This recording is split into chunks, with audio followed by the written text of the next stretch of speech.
Sejam muito bem-vindos, amados irmãos, à reflexão do Evangelho deste domingo, o Evangelho de Mateus, capítulo 5, versos de 1 a 12.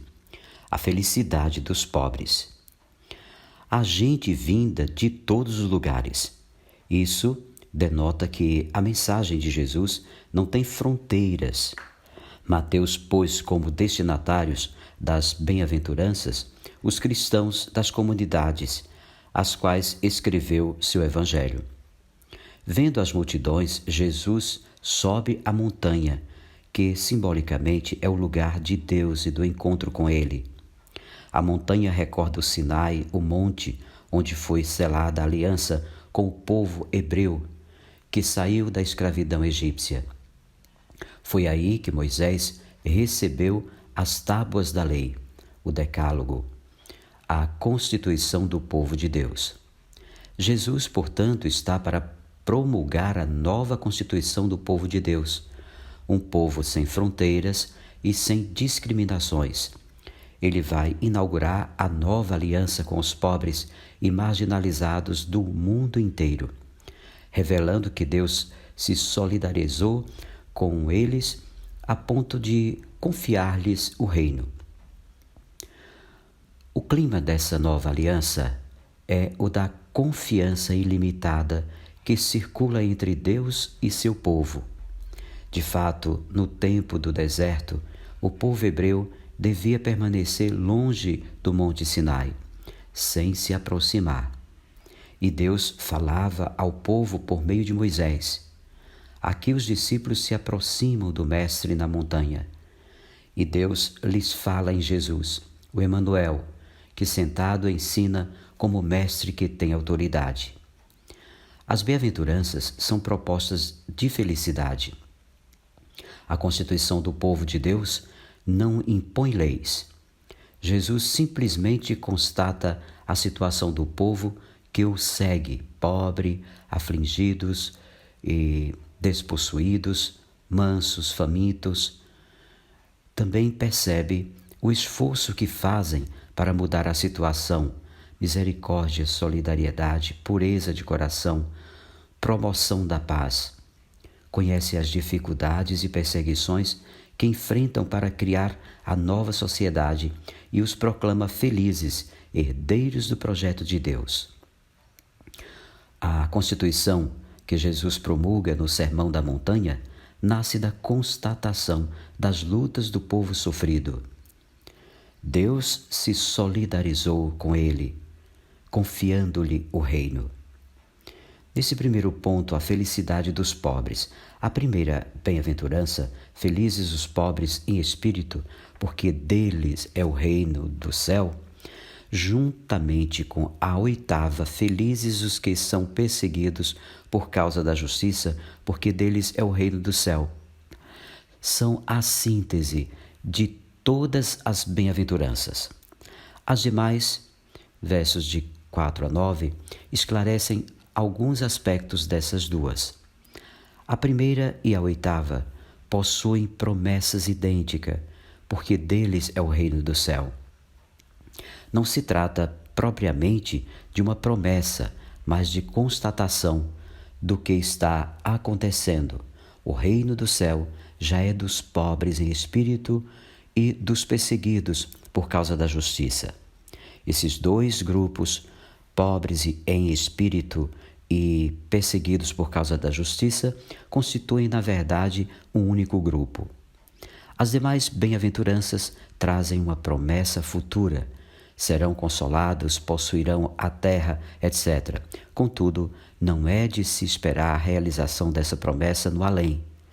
Ela é decorrência da opção que Deus fez pelos pobres e oprimidos, confiando-lhes o reino portador da plenitude dos bens, liberdade, vida, fraternidade, partilha e paz. Quando será realizado tudo o que aparece como promessa? Quando a nova prática da justiça fizer germinar e crescer o reino. A primeira bem-aventurança proclama felizes os pobres em espírito. Frequentemente tenta-se pôr panos quentes na força dessa expressão como se os pobres em espírito fossem pessoas humildes, independentemente de sua condição social. A palavra pobre recorda os Anavim do Antigo Testamento, da época de Jesus e das comunidades de Mateus. São os que depositaram sua confiança em Deus enquanto última instância, porque a sociedade lhes negava justiça. São pobres em espírito, ou seja, escolheram a pobreza. Não porque a miséria os fizesse felizes, mas porque nessa condição participam do projeto de Deus, que é a construção da nova sociedade baseada na justiça e igualdade. A sociedade estabelecida, ambiciosa de poder, glória e riqueza, não suporta uma sociedade alternativa que se forma em base à partilha e comunhão dos bens. Não suportando os pobres que aprenderam a partilha e a promovem enquanto forma de realizar o reino, persegue-os, procurando eliminá-los. Ser perseguido por causa disso constitui desgraça? Não. Para Jesus e na ótica do reino, é sinônimo de felicidade, pois a perseguição da sociedade estabelecida mostra que o caminho dos pobres que lutam pela justiça é autêntico.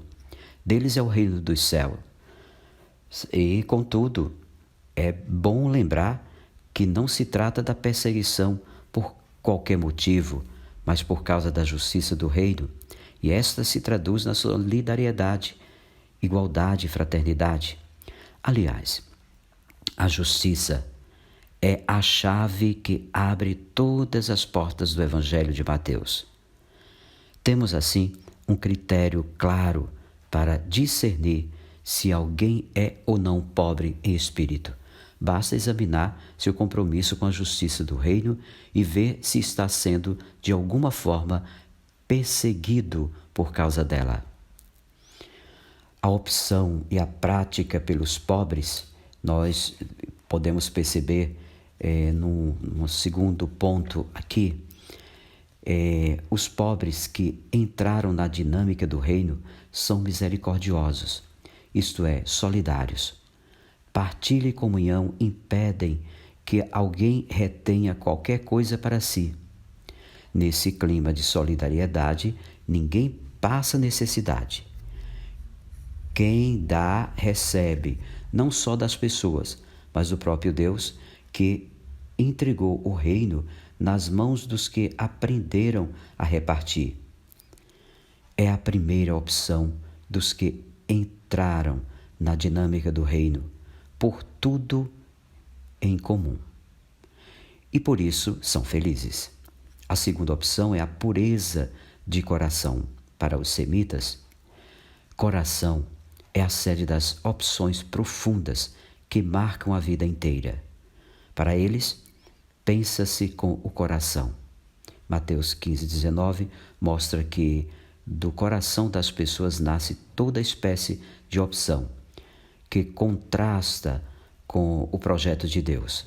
Ser puro de coração é ter conduta única, em perfeita sintonia com o reino.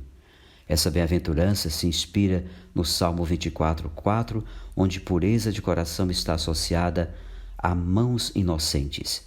Mãos inocentes são resultado de um coração puro, sem violência, sem corrupção, sem exploração e etc.